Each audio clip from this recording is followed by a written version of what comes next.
Bonjour, bonjour, bonsoir à toutes, à tous, j'espère que tout va bien à la maison et bienvenue dans cette toute première édition de l'interview mythologique.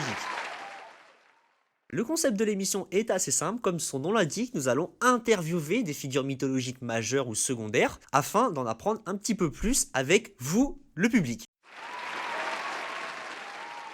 Sans transition, permettez-moi d'accueillir le tout premier invité de cette toute première édition de l'interview mythologique, un invité prestigieux et une figure réellement majeure de la mythologie grecque, le dieu Hadès. Vous apparaissez souvent comme ça avec une musique des Chevaliers du Zodiaque pour vous introduire? Non. Enfin, j'espère que vous allez bien, Maître Hadès, et que vous êtes un tant soit peu heureux de participer à la première édition de cette émission. Non.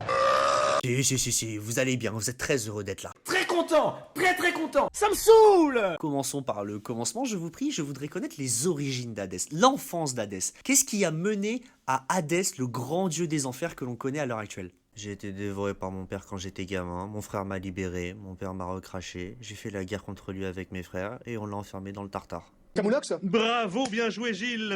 Ok, je vois qu'on a affaire à une enfance heureuse. Et sinon, les enfers, essayez de nous en parler des enfers. Comment est-ce que vous vivez dedans? Qu'est-ce que ça fait de vivre dans l'aura d'un lieu comme les enfers? Oui, enfin, vous savez, pour moi, les enfers, c'est ma maison, hein. Personne ne trouve que sa maison a une certaine aura. Je suppose que c'est qu'une question d'habitude. C'était vraiment très intéressant. Oui, ça se tient, mais qu'en est-il de l'Olympe? Pourquoi vous ne vivez pas dans l'Olympe, en fait? Je vais pas vous mentir, j'aime pas spécialement la compagnie des autres dieux. Salaud! Je préfère rester dans mon coin avec ma femme et mes bestioles dans les enfers et faire ce que j'ai à faire. Justement, en parlant de votre femme, comment va-t-elle en premier lieu? Et Ça vous surtout, regarde comment pas. vous vous êtes rencontrés? Qu'est-ce qui a donné cette liaison au final? Ah, ma femme Perséphone. Bah oui, connard. Ben, à la base, c'était la fille de ma sœur Déméter. J'ai pas de sœur. Et au final, je l'ai enlevée. Stop it. Et comme elle était pas d'accord, on a dû s'arranger avec mon petit frère pour se la partager. Get some help. Ah, attendez. Comment ça vous vous êtes arrangé avec votre petit frère pour l'enlèvement de votre nièce? Vous savez, au final, on est parvenus à un compromis tous les trois, hein. C'est-à-dire que Perséphone reste avec moi pendant 4 mois, et elle va rejoindre sa mère pendant les 8 autres. Ça me va très bien, ça reste mon épouse. Et puis mince alors, à quel moment est-ce que vous mariez votre nièce en fait? Bah vous savez, pour nous, marier des membres de sa propre famille, c'est assez naturel. Oh, enfin bref, parlons plutôt, tiens, des enfers, parlons-en encore. Encore. Comment est-ce de recevoir, vous savez, les âmes condamnées à aller en enfer comme ça? Alors je vous prierai de faire la nuance entre enfer mythologique et enfer religieux, s'il vous plaît. Vous savez, dans la mythologie grecque, tout le monde va en enfer. Tous les morts vont en enfer. Il est vrai que dans nos enfers, nous avons certains stades qui vont du plus dur au plus léger, mais autrement, tous les morts passent par les enfers. Ce n'est pas une mauvaise chose en soi. Énorme. Ah d'accord, ça pour le coup, je ne savais pas. Est-ce que vous voulez bien nous décrire ces différents lieux?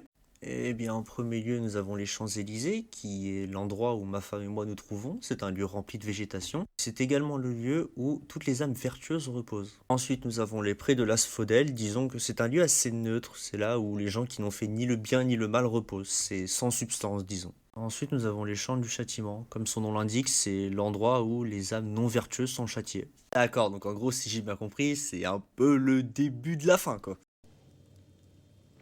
C'est pas faux. Et enfin, disons que le stade le plus grave sont le Tartare, là où sont notamment enfermés mon père et ses amis. Disons que c'est l'endroit le plus dur des enfers où toutes les formes de torture psychologiques et physiques ont lieu. Mais c'est immonde. Enfin bref, passons à la dernière partie, monsieur Hadès, si vous le voulez bien. Oui. Alors vous et votre chien Cerbère, vous avez beaucoup impacté la pop culture et vous êtes souvent représentés en tant qu'antagonistes des histoires. Comment cela se fait-il selon vous?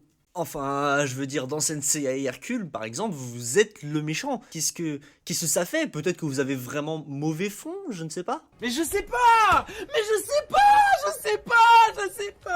Alors, concernant Cerbère, je pense tout simplement que c'est parce que c'est un chien à 3 têtes et qu'il est très beau à voir. Mais autrement, vous savez, c'est même un mauvais chien de garde, je dirais. Vous savez, c'est pas parce que la Cerbère dans les enfers que ça a empêché plein d'hommes de rentrer dedans. Ah, je connais ça, moi aussi, j'ai une ex.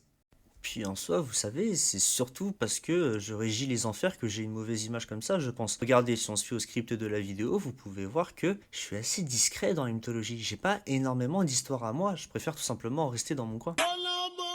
En fait, c'est tout simplement l'image que les gens se font des enfers, mais en général, ils associent ça aux enfers religieux, qui là est vu réellement comme une mauvaise chose. Il est vrai que le dossier LibreOffice est assez vide et que vous êtes quand même sacrément chiant. T'es fait chier. Et bien sur ces douces paroles, je vous remercie d'avoir regardé cette toute première édition de l'interview mythologique avec Hadès.